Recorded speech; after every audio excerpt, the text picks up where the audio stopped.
마가복음의 핵심 주제가 무엇이라 했죠, 여러분? 마가복음의 핵심 주제는 기독론과 제자도. 그래서 예수님이 어떤 분이신가, 예수님이 누구신가, 그리고 그 예수님을 따른다는 것은 무엇인가에 대한 이야기다라고 말씀을 드렸어요. 그다음에 1장 1절부터 13절이 마가복음의 이제 서론인데, 오늘은 15절까지 보는 이유가 있어요. 왜냐? 장소의 마가복음은 이제 장소의 변화로 말씀이 풀어진다 했어요.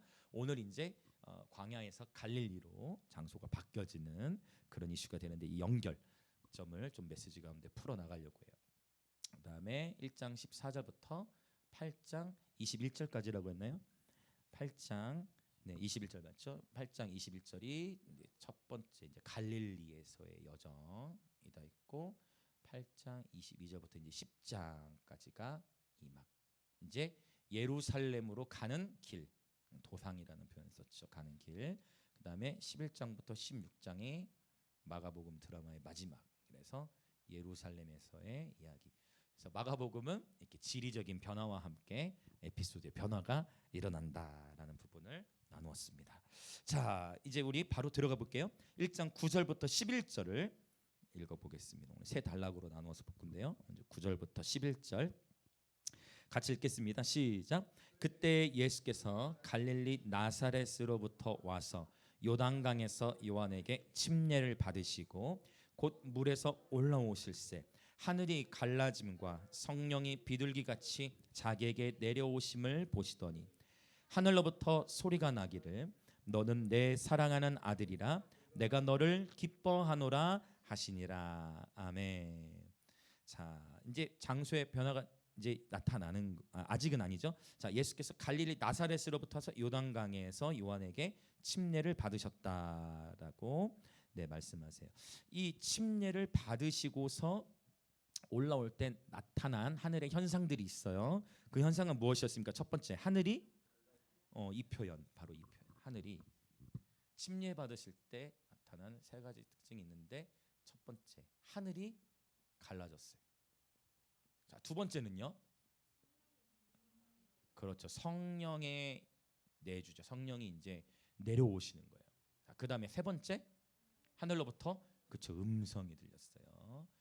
이 음성. 자, 그러면 먼저 이 첫 번째부터 보면 하늘이 갈라졌대요. 이 갈라졌다라는 단어가 흥미로운 것은 스키조라는 단어를 쓰는데, 이 하늘이 갈라졌다는 표현이 그렇게 성경에 많이 나오는 표현이 아니에요. 하늘이 갈라졌다라는 표현, 이 표현이 특히 사복음서에서도 한 번만, 사복음서에서도 마가복음에서 나타나는 것으로 제가 알고 있는데, 바로 이 스키조라는 단어가 자, 또 어디서 나오느냐? 이제 14장으로 잠시 가볼게요. 마가복음 14장. 마가복음 15장. 앞부분과 뒷부분에 있는 나타나는 거예요.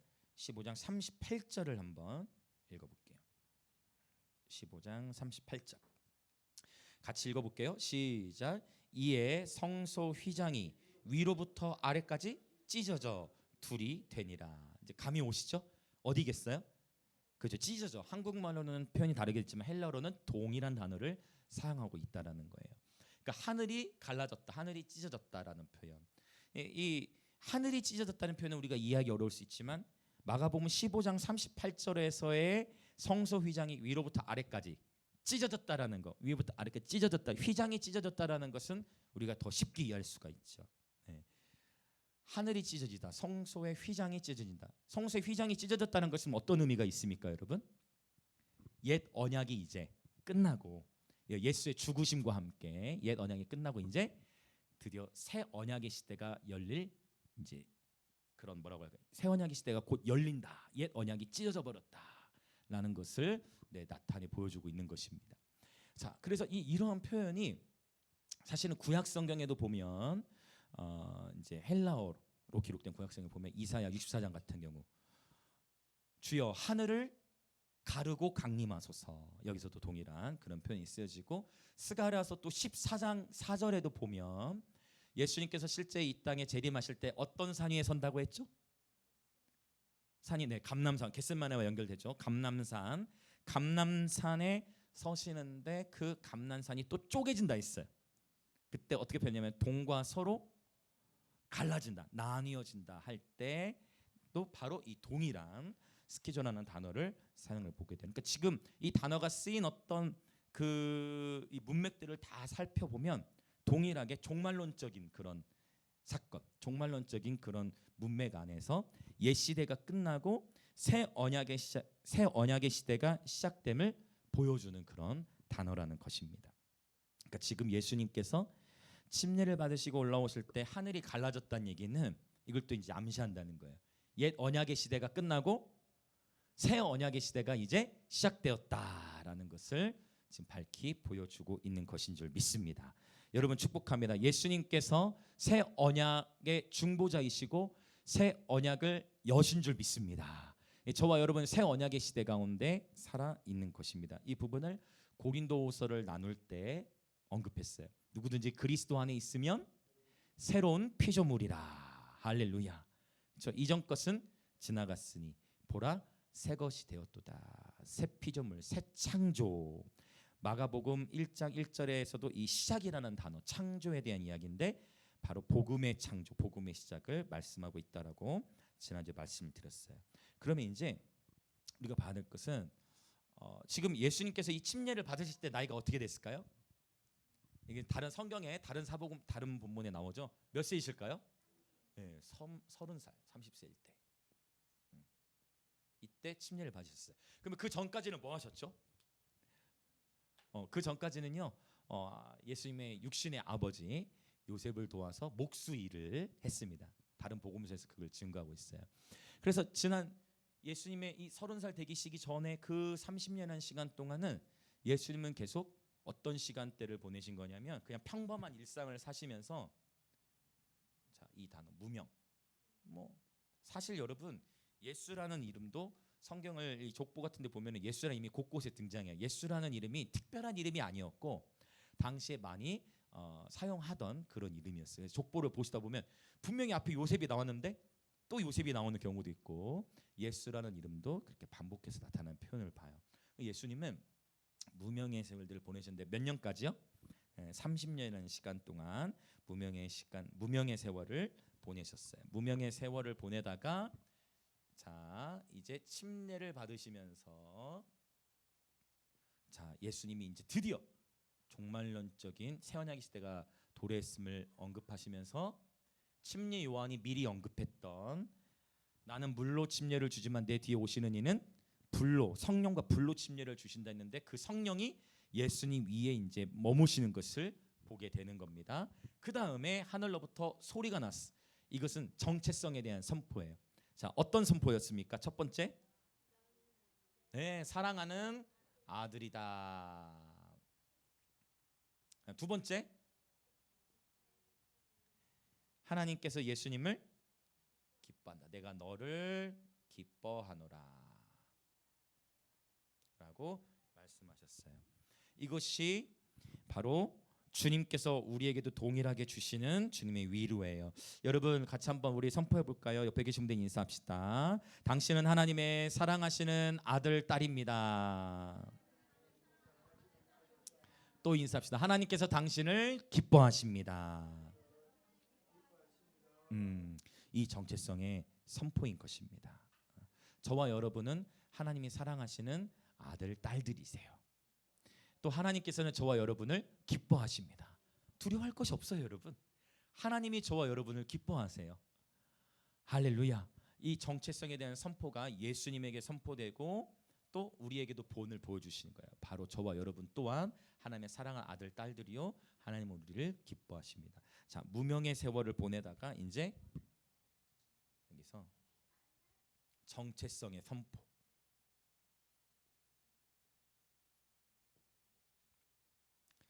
정체성의 선포가 일어나는 거. 자, 그리고 여기서 그럼 정체성이 선포됐으니까 이제 어떻게 해야 되느냐? 매일매일 기쁘고 아주 즐겁게 살아가는 거예요. 오, 우리는 하나님의 자녀가 되었네. 오, 하나님이 나를 너무나 사랑하시고 우리를 기뻐하시네. 얼마나 행복해요. 근데 여기서 바로 사역의 단계로 간 게 아니라 여기서 이제 여기서 이제 자 아주 잘 말씀해 주셨는데 여기서 바로 정체성이 견고하게 세워졌잖아요. 여기서 바로 사역의 현장으로 가시는 게 아니라 어디로 가느냐.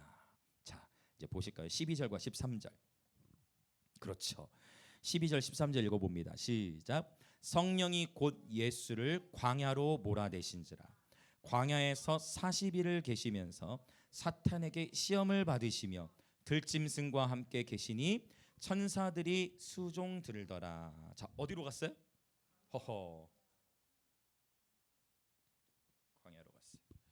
여러분, 광야를 좋아하는 사람은 아무도 없습니다. 예수님도 이 말씀에 보면 능동태로 되어 있는 게 아니라 표현을 보세요. 성령께서 예수님, 그렇죠, 광야로, 이 표현을 보세요. 몰아내셨다요. 몰아내셨대. 광야를 좋아하는 사람은 없어요. 근데 그러나 성령님께서 예수님을 광야로 몰아내셨다라고 표현하게 된 거예요. 이 타이밍을 보십시오. 자, 무명의 시간을 30년을 보내신 거예요. 침례를 받으시고서 하늘이 갈라졌습니다. 새 언약의 시대가 열렸어요. 하늘로부터 하나님의 음성이 들려오고 정체성이 선포돼요. 여기서 바로 멋지고 화려하게 사역을 시작하시는 것이 아니라 성령께서 다음 단계로 예수님을 이끌어 가신 곳은 바로 광야였다라는 것입니다. 이 부분을 통해 제가 깨달았어요. 아하, 무명의 시절이 광야의 시절이 아니구나. 무명의 계절과 광야의 계절은 다른 거겠구나. 이해되세요? 예수님이 30년의 시간을 아무도 잘 주목하지 않았던 그 시간들을 보내요. 무명의 우리는 그래서 저도 다시금 정리하는 거예요. 아, 무명의 시간이라는 게 광야의 시간이라는 게 아니구나. 아닐 수 있겠구나. 적용을 해보는 거예요. 무명의 계절 다음에 정체성이 선포되고 그리고 하나님을 이제 알게 되는 거죠. 내가 누군지를 알게 되고 그러고서 바로 광야의 계절이 있구나. 무명의 시절과 광야의 시절이 다를 수 있구나. 아하, 하나님께서는 각각의 계절에 맞게 저와 여러분을 훈련시키시는 줄 믿습니다.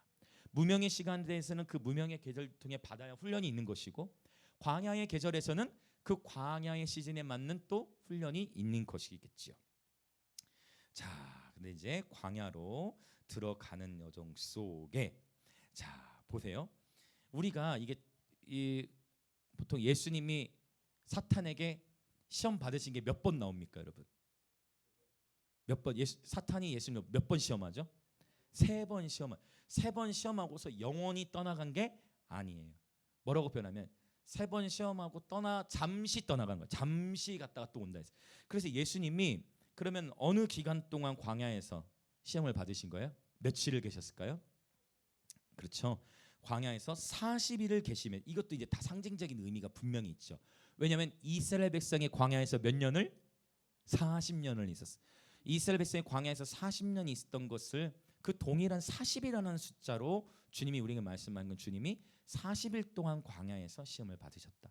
이스라엘 백성은 광야에서 40년 동안 시험 받으면서 통과됐습니까? 실패했습니까? 실패. 그렇죠.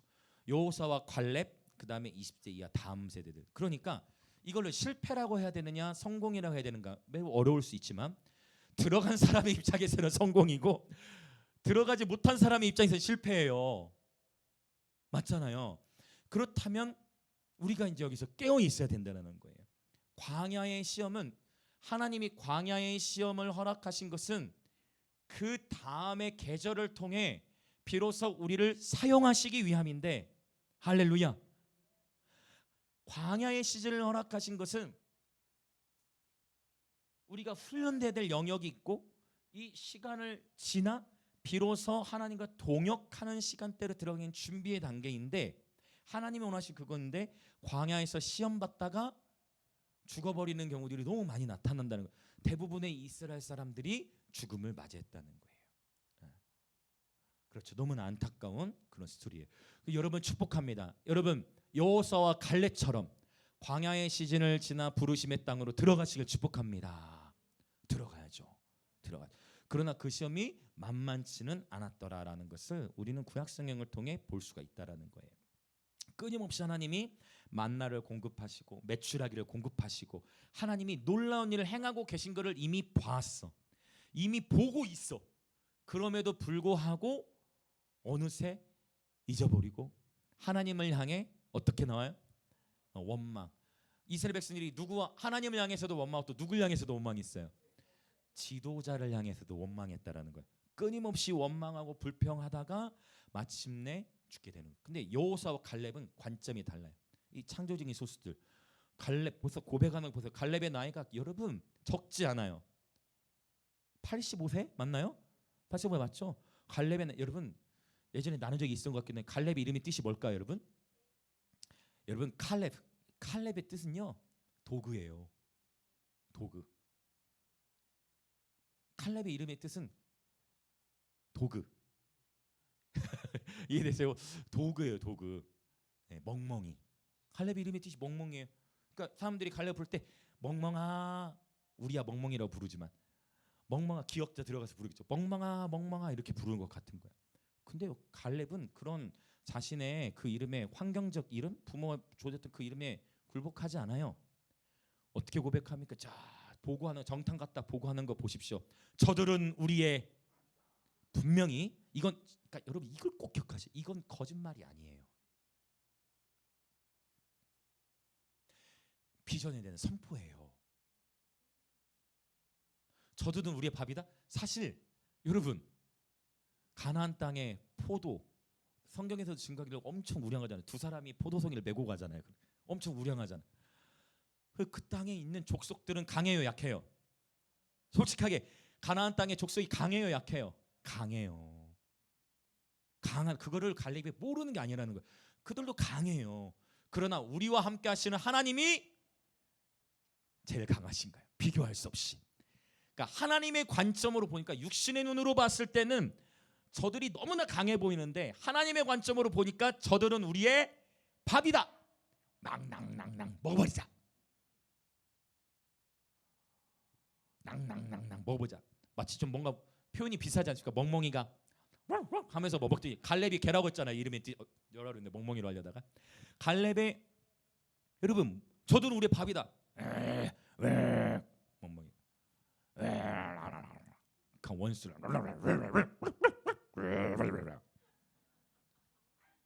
역시 혜원아 기다렸다. 나는 우리 혜원이에게 취업 얘기를 했는데 성우의 길이 열려 그 공채 같은 거 뜨면 너무 좋겠는데 방송국에 성우로 들어가도록. 아멘. 저는 계속 기도합니다. 혜원아 나는 지금 기도하는 거 알지? 계속.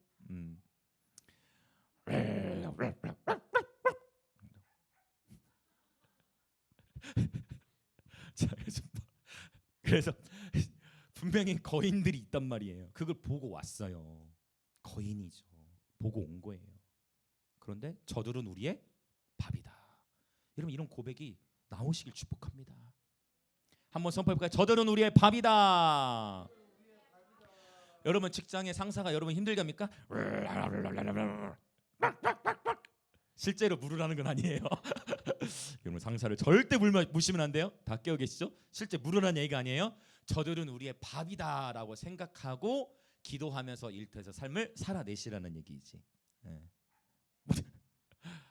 저들은 우리의 밥이다. 관점이 다른 거예요. 여러분 10명의 정탐꾼은 의기소침해지고 부정적인 보고를 했어요. 12명 파송해서 보고를 했는데 저는 생각해 봅시다. 여러분 각 지파 중에서 대표 한 사람 뽑은 거예요. 그러면 각 지파에서 대표 한 사람을 뽑는데 대충 뽑았을까요? 각 지파에서 대표 한 사람 뽑는데 나름대로 분석도 잘하고 나름대로 논리적이고 나름대로 뭐 모르겠어요. 다 성경 다 기록돼 있지 않지만 어쨌든 나름대로 탁월하거나 아니면 신뢰하시는 자를 세웠을 거 아니에요. 그런데 그 12명 중에 몇 명이 부정적인 보고를 해요? 10명이나 부정적인 보고를 하는 거예요. 그러면 판세가 밀리잖아요. 제가 깨달았어요. 여러분 하나님의 나라는 다수결의 원리가 아니에요. 하나님의 나라는 진리로 세워집니다. 다수결이 자유케 하는 게 아니고 진리가 저와 여러분을 자유케 하는 거예요. 진리가 저와 여러분을 자유케. 할렐루야. 오늘 용태 형제가 11시 예배 왔는데 용태 형제 안에 돌파가 일어났어요. 용태 형제 뭐라고 저한테 얘기했냐면 목사님 이제 정치의 이슈로 얘기하지 않겠습니다. 이거는 용태 형제는 엄청난 돌파예요. 저와 우리가 예전에 나눴던 대화들이 있기 때문에 얼마나 행복해하면서 같이 점심 먹고 이제 주일에도 근무가 있을 때는 이렇게 못 오기도 하지만 얼마나 감사한지 몰라. 그래서 11시 용태도 너무 좋은가 봐. 11시 예배가 막 은혜를 풍성히 막 누리고 있는데 하나님이 하시는 거예요. 하나님이. 여러분 놀랍죠. 광야 보고가 달라요. 여러분 축복해요. 바로 여러분의 가정과 일터, 그리고 축복합니다. 우리 영광의 임재 교회에 여호사와 칼렙이 되어 주십시오. 할렐루야. 여러분이 여호사와 칼렙이 되어 주셔서 다음 세대를 이끄세요. 목사님에게 저에게 이끌라고 하는 게 아니라 여러분이 좀 이끌어 주세요. 여러분이 이끄세요. 저도 다음 세대 할게요. 같이 함께 들어가는 거예요. 여러분 같이 이끌어 주세요. 여러분 함께 들어가는 거예요. 그 땅에 같이 들어가면 다 같이 다음 세대인 거예요. 할렐루야. 우리가 주님 앞에 서면은 5년 10년 차이의 나이, 그게 영원한 시간 속에 어떤 의미가 있을까 생각해 봐요. 우리 가족인 것이죠. 함께 끌고 들어가는 거예요. 할렐루야. 함께 영혼들을 주님께로 인도하는 거예요. 끌고 들어가는 거예요. 어떻게 해서든지 끌고 들어가는 거예요. 그러려면 하나님을 향한 온전한 신뢰가 있어야 되고, 연단된 믿음, 하나님 말씀 의해. 눈에 보이는 건 거인, 눈에 보이는 건 죽을 것 같아. 눈에 보이는 건 아무리 봐도, 논리적으로 봐도, 판세로 봐도 안 될 것 같아. 하나님의 나라는 그래서 여러분 논리로 세워지는 게 아닌 줄 믿습니다. 다시 한번 선포합니다. 하나님의 나라는 진리로 세워지는 줄 믿습니다. 아멘. 내 옆에 계신 분에 또 인사합시다. 하나님의 나라는 진리로 세워집니다. 아멘. 한 번 더 인사합시다. 진리의 영이 당신을 자유케 하십니다. 이 진리라는 것은 우리의 감정을 넘어서는 것이에요. 그러니까 벌써 저는 연계 안에서 느껴요. 오늘 또 서두에 설교 전에 말씀드렸지만 벌써 우리 교회 진짜 지체들은 전쟁의 계절이다. 그러면 더 전투전 앞에 예배하고자 하는 그 사운드, 오늘 생일 축하 그 기도도 뭐 완전 역대급으로 좀 막 나왔는데, 이게 무슨 의미인지 아마 여러분 아실 거예요. 귀인 자는 성령이 교회들에게 하신 말씀을 들을지어다. 벌써 사운드가 다른 거죠. 훈련이 되어지니까. 하나님의 시간이 있어요. 하나님의 시간.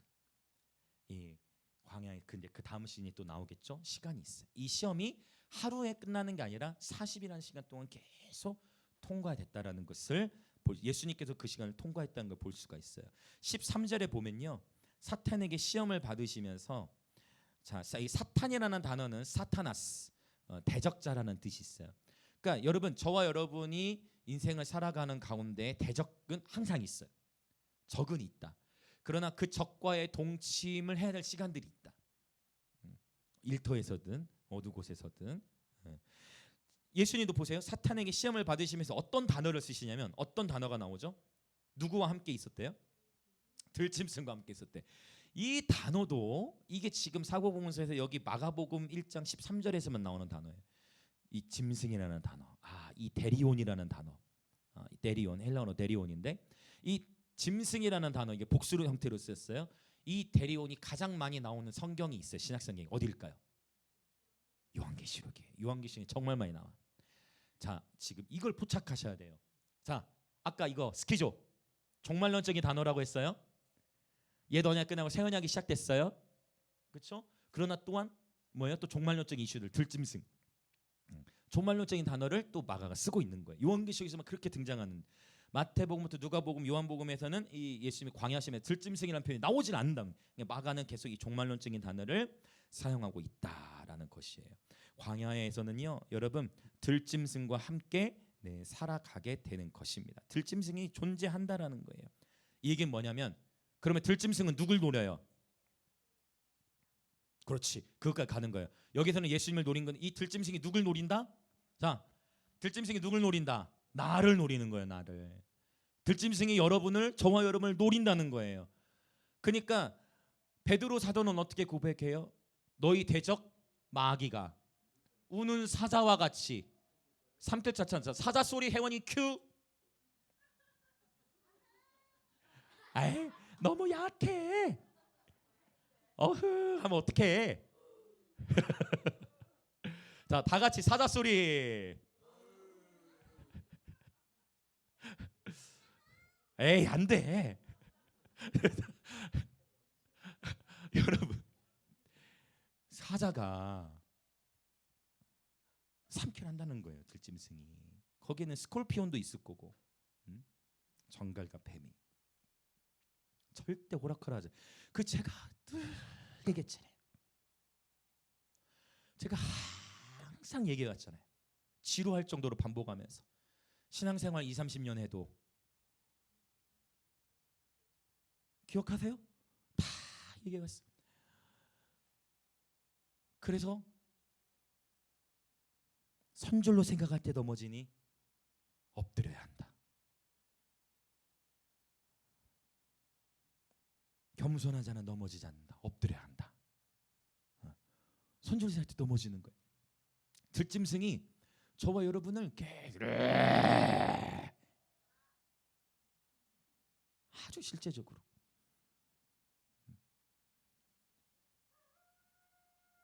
그래 그 친구도 와. 그래도 늑대랑 이리도 와.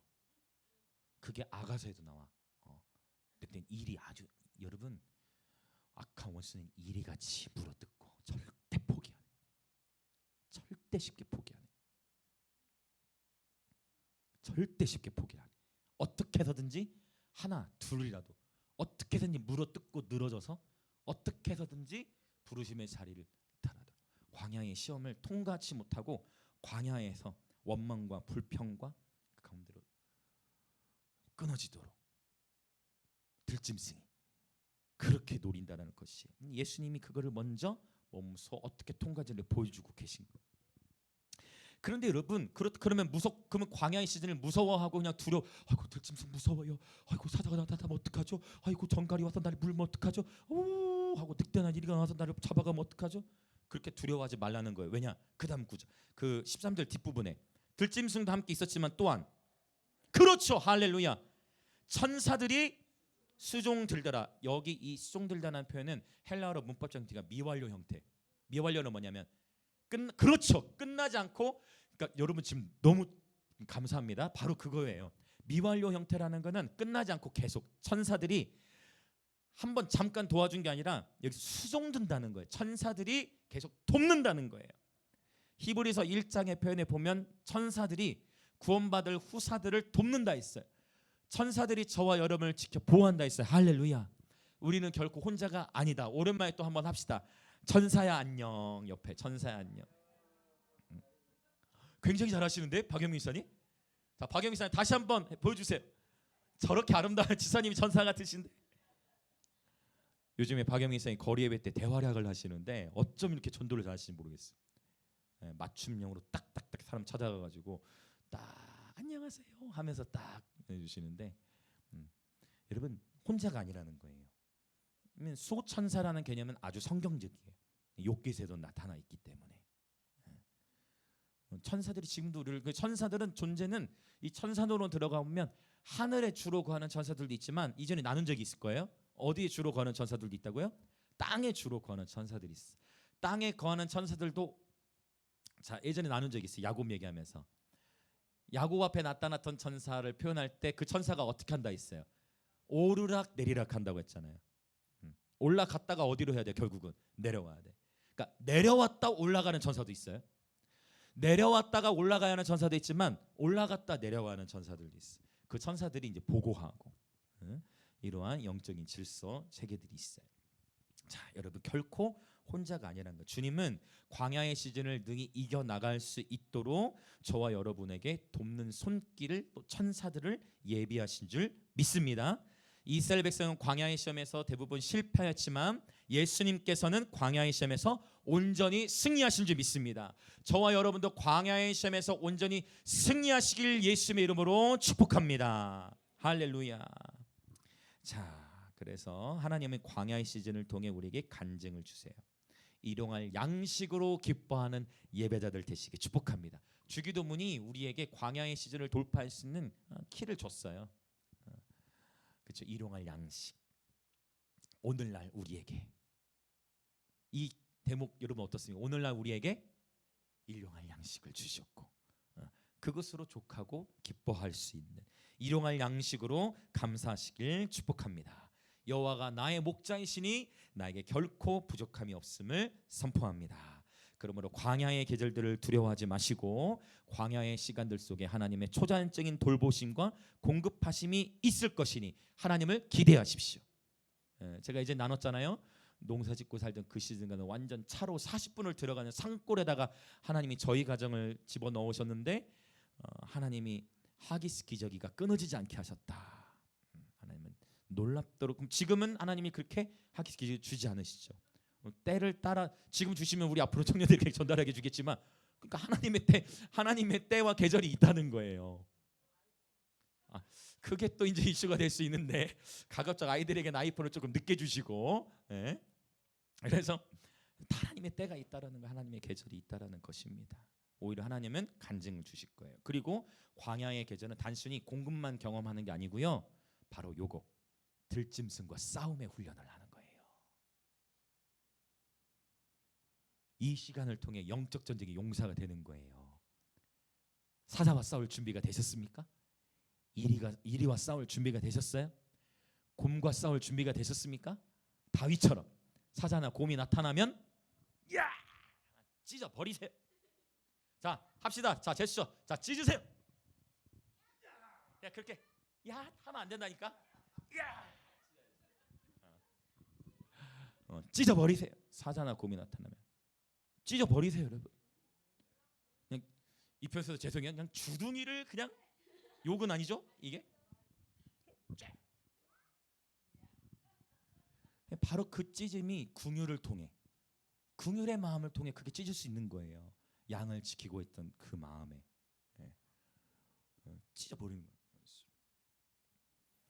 바로 광야의 시즌을 통해 저와 여러분이 영적 전쟁에 강한 용사로 세워진다. 벌써 오늘 또 기름 부음이 달라. 하나님 계속, 저는 더 목마릅니다. 할렐루야. 계속 주님은 우리로 하여금 교회 이름의 그 정체성을 주신 것처럼 영광스러운 임재 안에 살아가도록 인도하시는 줄 믿습니다. 얼마나 기대됩니까? 지금까지도 감사한데 앞으로도 감사하고, 너무 감사해. 날마다 감사해. 모든 게 감사해. 그리 아니하실자라도 감사해요. 할렐루야. 제이어스 대표가 참 별로 안 웃길 것 같은 사람인데 굉장히 웃기더라고. 설교할 때 보니까. 하나님이 아브라함에게 이삭을 바쳐라, 그 테스트 통과했는데 자기 이삭을 바쳤더니 이삭을 그냥 죽여버리셨다고. 저는 그게 무슨 말인지 이해되시죠? 다시 돌려주시니까 그냥 그대로 죽고 끝나버려. 순종했을 때, 순종해가지고 한 번에 모든 거를 다 주시는 게 아니라 그냥 역시 처절해. 계속 어제도 처절한데 오늘도 처절해, 막 이런 거. 그래서 참 여러분, 그러니까 벌써 여러분, 그러나 그럼에도 불구하고 그리 아니하실지라도, 제가 얼마나 감사하냐면 세상에 그 예배했던 20대 친구들이 그 로비에서 인사하는 어떤 형제들은 또 얘기하면서 자기 순종하기로 결단했다는 거예요. 저는 이름은 몰라요. 이제 예배 왔던 분인데, 야, 우리 10대 20대들의 고백에서 이런 고백이 나오다니 너무 감사한 거예요. 여러분, 결국 한 영혼이에요. 우리가 한 영혼을 섬기고 주님을 위해 헌신하기 시작할 때, 때를 따라서 주님이 이제 또 추수의 계절을 허락하시는 거예요. 모든 것은 하나님의 시간 안에 있다는, 지금 들짐승과 싸워 이기십시오. 이기는 법을 배우십시오. 하나님 우리를 영적 전쟁에 강한 용사로 준비시키시는 줄 믿습니다. 아멘. 자, 이제 세 번째 단락으로 가봅시다. 마지막 세 번째 단락. 자, 14절 15절 같이 읽어봅니다. 시작. 요한이 잡힌 후 예수께서 갈릴리에 오셔서 하나님의 복음을 전파하여 이르시되, 때가 찼고 하나님의 나라가 가까이 왔으니 회개하고. 자, 이제 장소가 변화됐죠? 40일간의 시험을 온전히 잘 통과하고 나니까 그다음에 어디로 가요? 이제 드디어, 그렇죠, 시작되는 거예요 이제 드디어. 그런데 자, 예수님이 어디서 나셨다고 표현해요? 갈릴리 어디서 자라셨다고 했죠? 태어난 건 베들레헴이지만, 그렇죠, 갈릴리의 어디? 갈릴리 안에 있어요. 갈릴리는 도를 나타내요. 그런데 여러분, 나사렛이 일종의 김주현 대표에게는 김해가 그런 곳이었어요. 처음 와봤다고 제가 들었으니까. 그러니까 모든 게 어색해. 그러니까 이런 거예요. 갈릴리는 북쪽도, 그 다음에 사마리아, 그 다음 밑에가 유다 땅이에요. 유대 땅. 남유다 사람들은 사실 갈릴리는 당연히 알지, 그러나 나사렛은 잘 몰라요.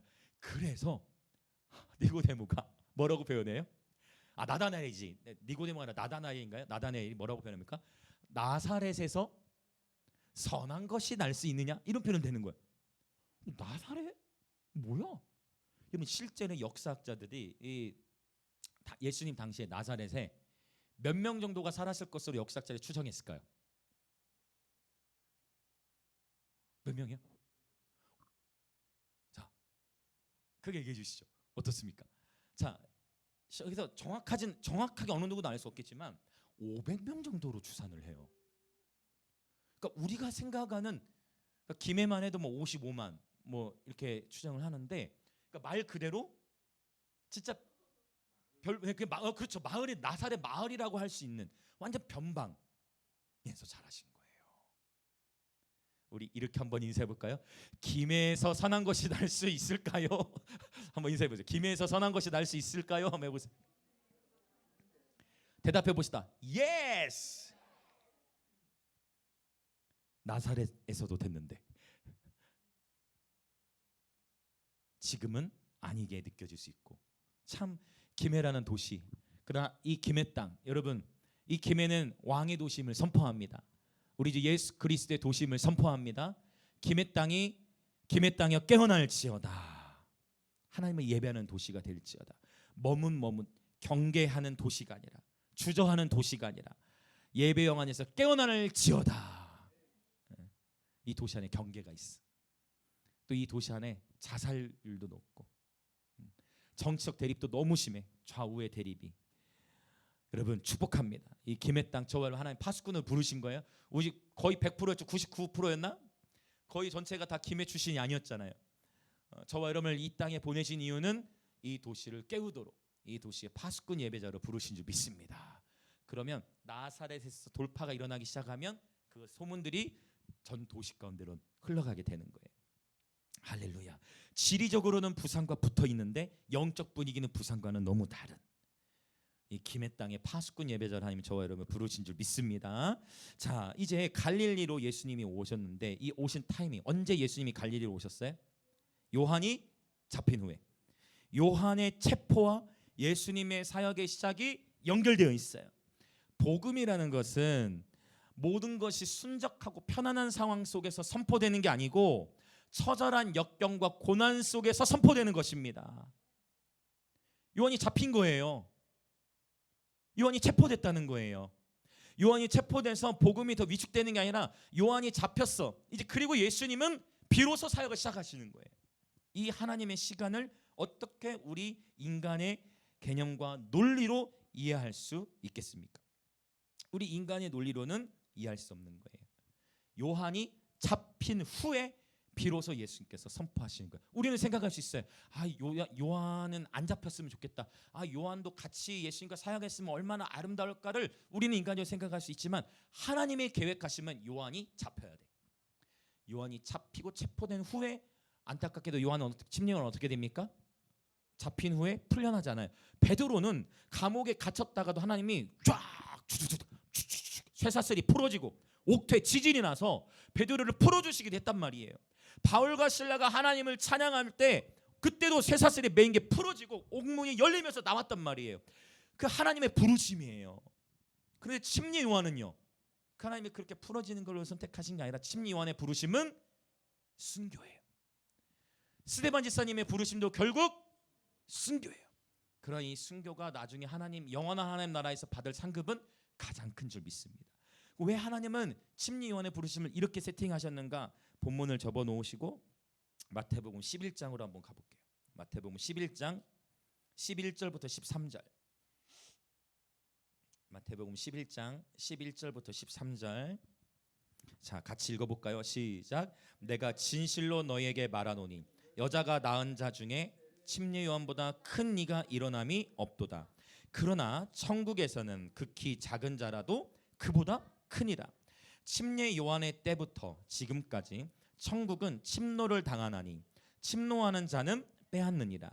모든 선지자와 율법이 예언한 것은 요한까지니. 아멘. 저와 여러분은 침례 요한의 사명을 취해야 돼요. 지난주에 나눴던 것처럼 우리는 광야에서 외치는 자의 소리가 되어야 합니다. 침례 요한의 사명을 붙들고 살아가야 합니다. 이어가야 합니다. 그러나 하나님의 부르심이 침례 요한은 순교자로 들어가는 것.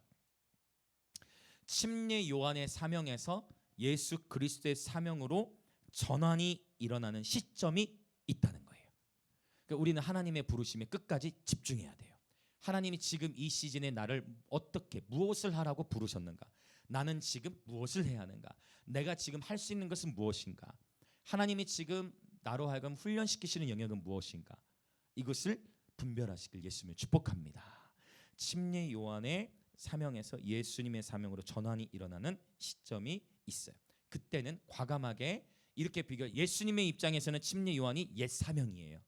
이해되시죠? 침례 요한이 옛 언약의 마지막 선지자라 했으니까 옛 언약, 옛 사람을 벗어버리고 새 사람. 그래서 요 옛 사람에서 새 사람으로의 전환은 처음 내가 세상에 있다가 예수님을 따른다 할 때, 예수 믿기 시작할 때 이 변화도 의미할 수 있지만, 해밀이가 오늘 그 얘기한 것처럼 이미 예수님을 믿고 있어서도 바로 오늘 또 저와 여러분은 새 사람을 입으시기 축복합니다.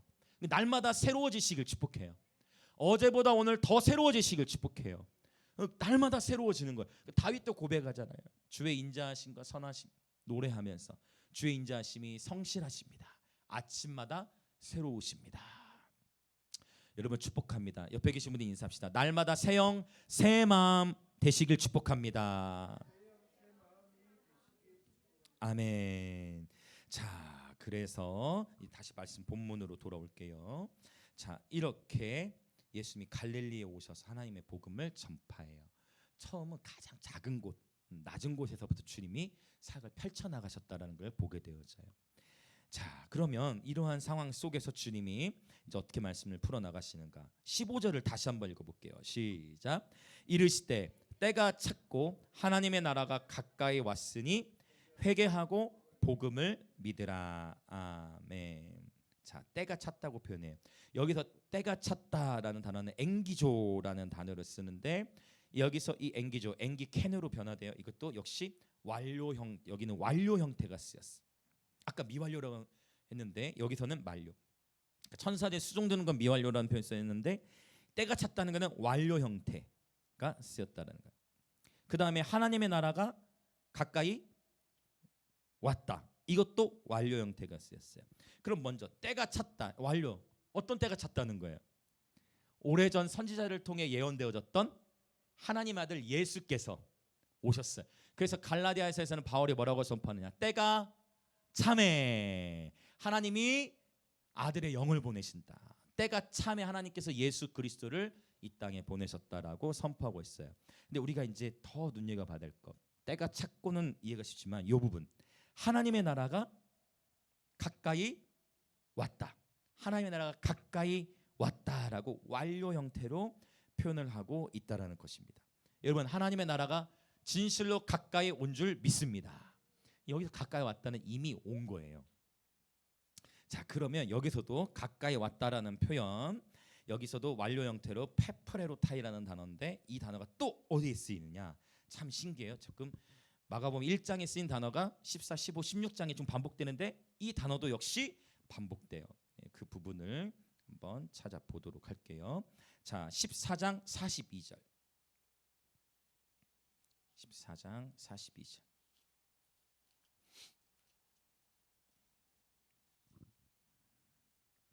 왜냐하면 아까 지금 계속 동일해. 하늘이 찢어짐도 약간 추상적일 수 있고, 하나님 나라 가까이 왔다도 추상적일 수 있는데, 가까이라는 표현이 어느 정도로 가까이 온 건가? 자, 마가복음 14장 42절 읽어봅니다. 시작. 일어나라, 함께 가자.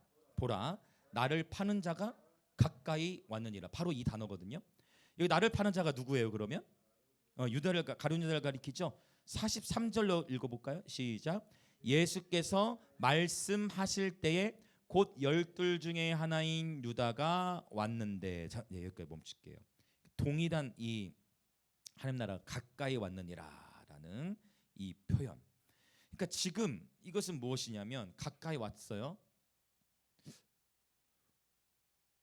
진짜 주님이 가까이 왔느니라 말씀하시고 나서 바로 얼마 안 있다가 어떻게 된 거예요? 몇 시간 후에 바로 유다가 온 거예요.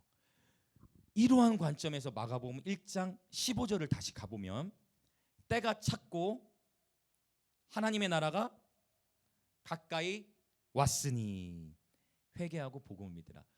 하나님의 나라가 가까이 왔으니 여러분 실제 예수님께서 이 땅에 하나님의 나라를 가지고 오신 줄 믿습니다. 물론 아직 완성은 안 됐어. 그래서 이 단어를 우리가 쓰지. 이미와 아직이라는. 예수님의 초림으로 인해 하나님의 나라가 이 땅에 이미 시작되어진 줄 믿습니다. 이미 하나님의 나라가 시작이 된 거예요. 아직 완전 완성은 아니에요. 왜? 아직 정복되지 않은 게 있다고 했어요. 뭐가 정복되지 않았다 했죠? 마귀는 어디에 갇혀 있다?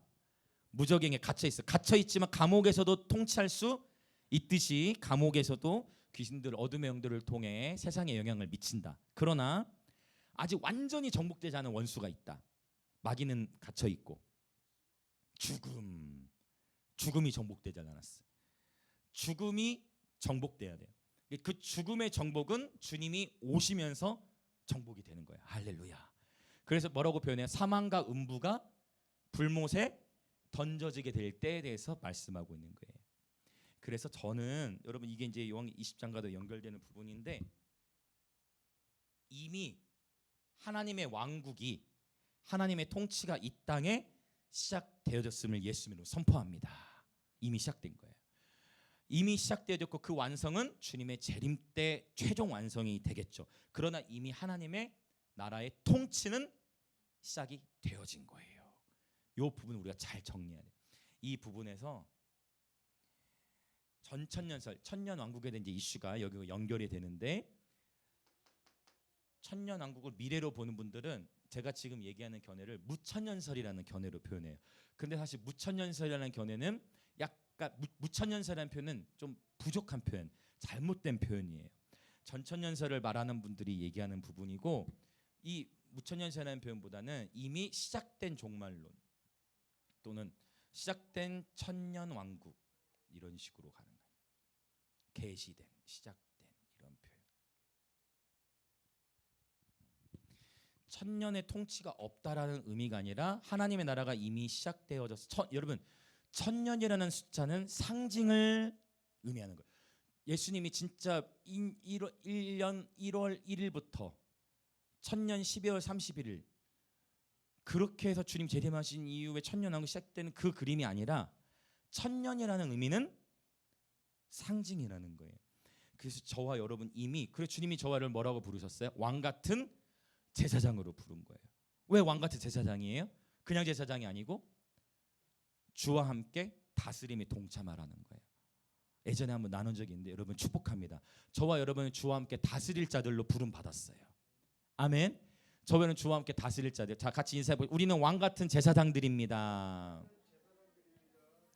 예배와 기도를 통해 하나님의 통치에 동참하시길 축복합니다.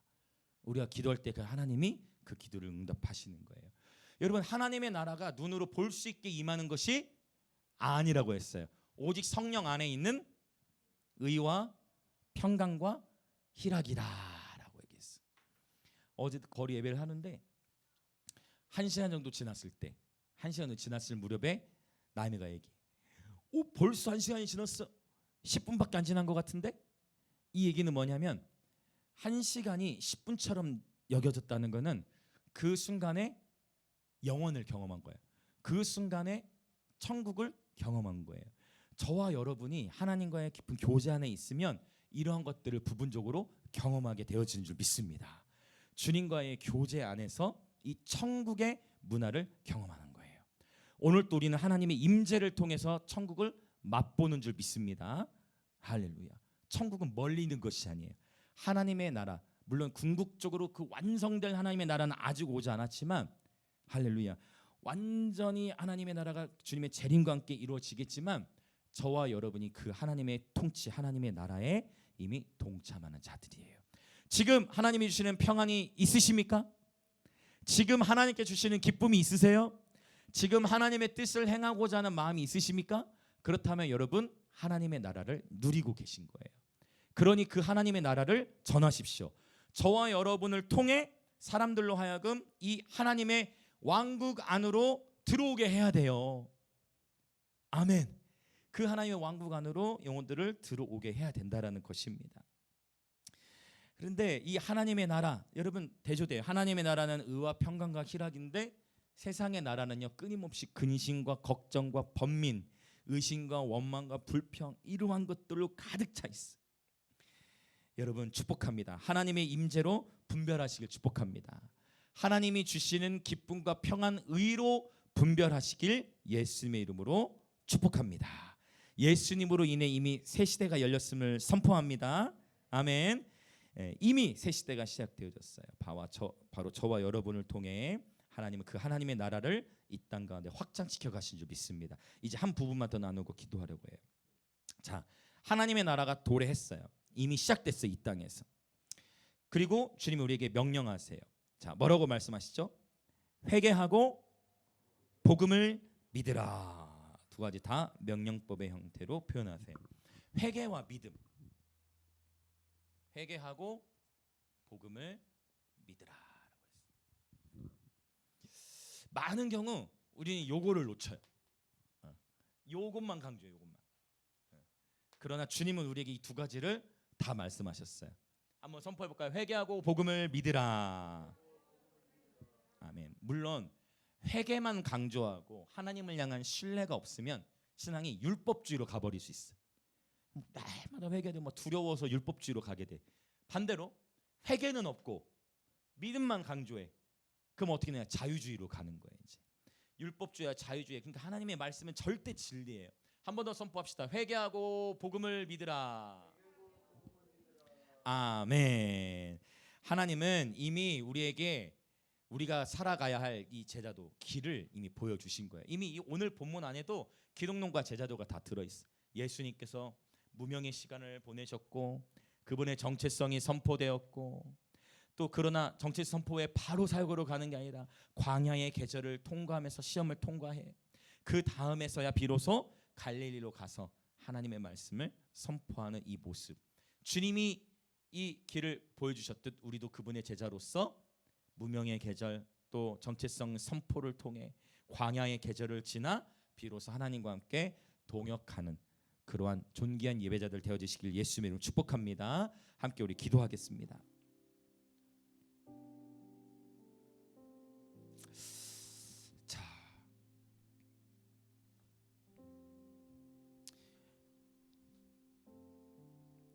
오늘 본문에서 요한의 체포와 예수님의 사역이 연결돼 있어요.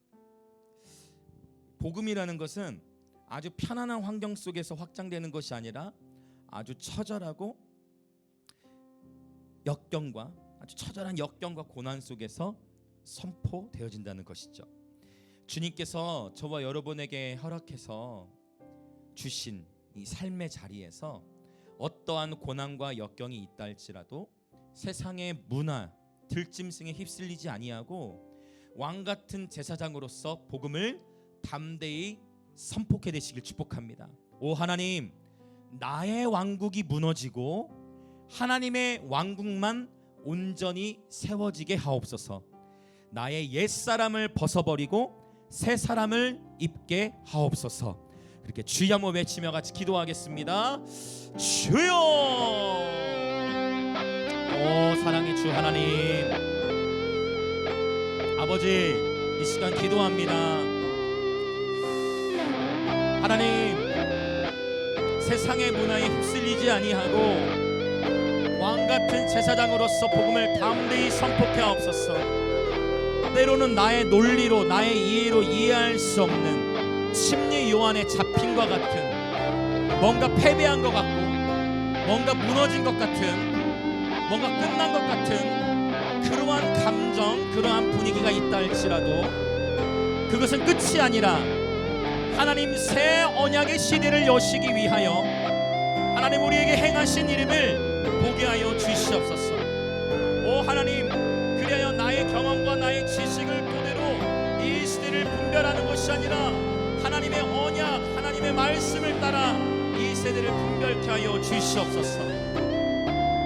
요한이 체포되어 갇히는 것이 하나님의 뜻이었음을, 하나님 우리가 다 이해할 수 없는 하나님의 부르심, 그저 오늘도 묵묵히 한 걸음 한 걸음 나아갑니다. 내 삶에 편안하고 모든 것이 갖추어졌을 때 복음을 선포하는 것이 아니라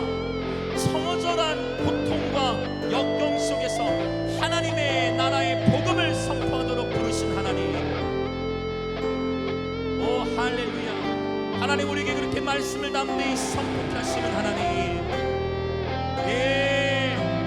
주님 회개할 수 있음에 감사합니다. 아버지, 회개의 복음을 전케 하소서. 회개와 믿음의 균형을 갖추게 하소서. 믿음만을 강조하여 자유주의적으로 흘러가는 것이 아니라, 회개만을 강조하여 율법주의로 흘러가는 것이 아니라, 회개하고 복음을 믿을지어다. 회개하고 복음을 믿을지어다.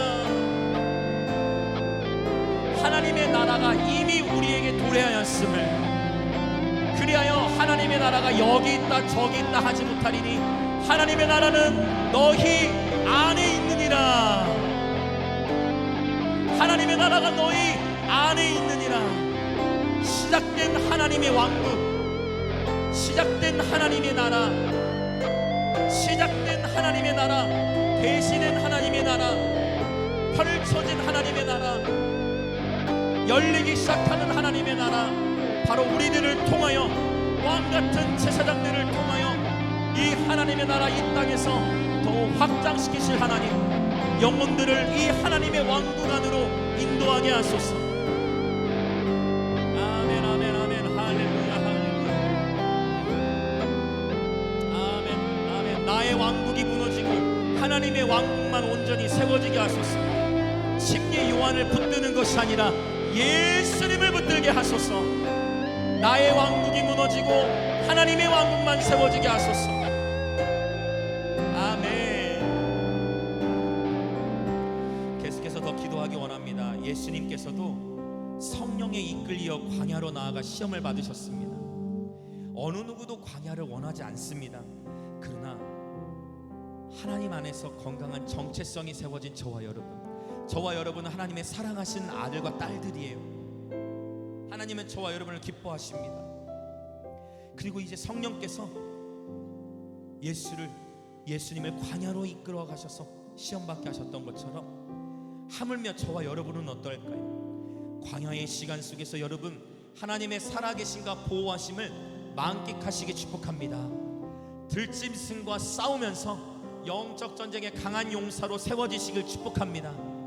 두려워하지 마십시오. 천사들이 수종 들고 하나님이 함께 하실 것입니다. 광야의 시간을 능히 이겨낼 수 있도록 믿음에 서시길 축복합니다.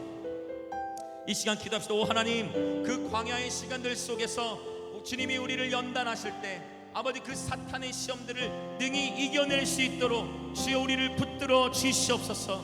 믿음에 서 있게 하여 주옵소서. 광야의 시간 속에서 하나님의 살아계심과 보호하심을 보게 하소서. 영적 전쟁의 강한 용사로 준비되어지게 하소서. 그렇게 주여 외치며 같이 기도합니다. 주여.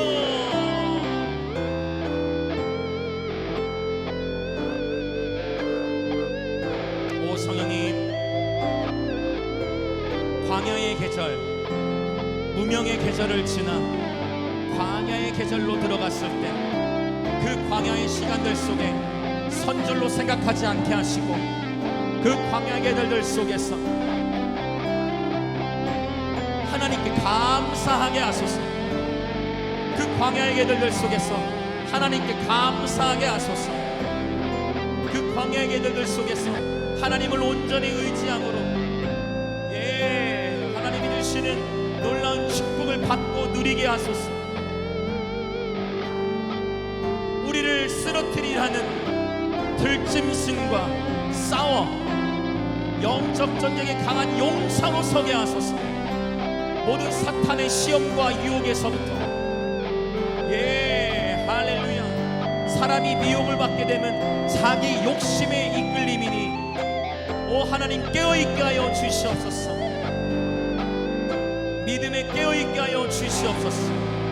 어떠한 경우에도 시험에 들지 않도록 다만 악에서 구하시옵고 겸손히 엎드리게 하소서. 선줄로 생각할 때 넘어지므로 겸손히 엎드리게 하소서. 할렐루야 할렐루야 할렐루야 할렐루야.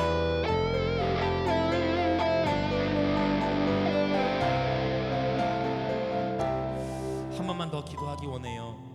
예수님께서 이 시간들, 기록론 예수님이 통과하실 시간들, 무명의 계절, 하나님의 정체성을 받아들인 시간, 광야의 계절, 그리고 사역의 계절. 오 하나님, 우리 인생의 모든 계절들이 주님의 손안에 있음을 고백합니다. 하나님, 오늘 또 주의 말씀으로 우리를 새롭게 하시니 감사합니다. 우리의 삶이 어느 계절에 있든지 하나님을 온전히 신뢰하게 하소서.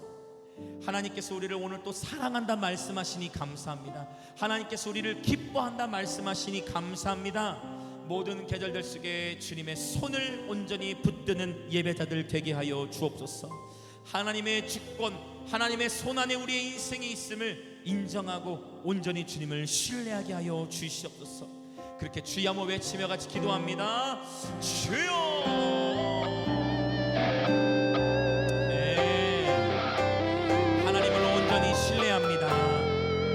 하나님, 때와 계절을 성령 안에서 분별하게 하시고 우리 인생의 모든 계절들이 하나님의 손 안에 있음을, 오 하나님께서 우리와 함께 하셔서 신이 우리의 삶을 인도하고 계심을 온전히 신뢰합니다. 아멘. 오 할렐루야. 아멘. 멋진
오 사랑의 주 하나님, 참으로 하나님의 말씀의 세계는 경이롭습니다. 이미 주님 앞서 행하신 후에 우리로 하여금 주님 가신 그 길을 따라오도록 인도해 주시니 친히 당신의 말씀으로 확증을 주시니 감사합니다. 오 하나님, 주님께서 우리 인생의 계절들을 바꾸실 때마다 그 주님의 부르심에 온전히 순종할 수 있도록, 오직 어린 양 예수님만을 따를 수 있도록 주님 지혜와 계시형으로 충만케 하여 주옵소서. 주님, 우리 인생의 모든 계절들이 하나님의 손안에 있음을 고백합니다. 무명의 계절에도 주님께 감사, 하나님께서 우리에게 새로운 정체성을 선포해 주실 때도 주님께 감사, 광야로 들어가 광야의 계절을 통과해야 할 때도 주님께 감사, 또 사역을 하게 하시는 주님과 동역하게 하시는 그 영혼들을 하나님의 왕국 안으로 인도하도록 하는 그 부르심의 계절에도 감사. 그 모든 시간들 속에 하나님께 감사함으로 하나님을 영화롭게 하는 예배자 되게 하여 주시옵소서. 하나님, 오늘 말씀을 통해 때와 계절을 분별하고 모든 시간들 속에 주님을 온전히 신뢰하기로 결단하는 우리 모든 지체들 하나님 축복하여 주시옵소서. 오늘 또 주 앞에 예물을 드립니다. 예물을 드린 모든 지체들 위해 하늘의 신령한 복과 땅의 기름진 복으로 축복하여 주시고, 주님 이 예물을 통해 우리 영광의 임재 교회가 계속해서 주님 도시를 섬기고 또 대한민국과 또 열방, 특별히 감비아, 인도, 북한을 섬기고 예배 앨범 사역과 그 모든 문화 사역을 섬기는데 부족함이 없도록 재정의 기름을 부어 주옵소서. 지금은 우리 주 예수 그리스도의 은혜와 하나님 아버지의 놀라우신 사랑과 성령 하나님의 감화 감동 교통하심이 오늘 하나님께서 바로 예수님을 광야로도 인도하시고 하나님 그 모든 우리 인생의 계절들이 하나님의 손안에 있음을 온전히 신뢰하며 어떤 계절을 통과하든지 여호수아와 갈렙처럼 이 세상의 가치 기준으로 바라보는 것이 아니라 하나님의 관점으로 이 땅과 이 세상의 문화를 바라보게 하시는 하나님, 그렇게 믿음의 결단과 선포, 왕 같은 제사장의 권세를 가지고 살아가기로 결단하는 우리 영광의 임재의 모든 지체들과 오늘 예배에 참여하는 그리스도의 몸의 모든 지체들 가운데에 지금으로부터 영원토록 함께 있을지어다.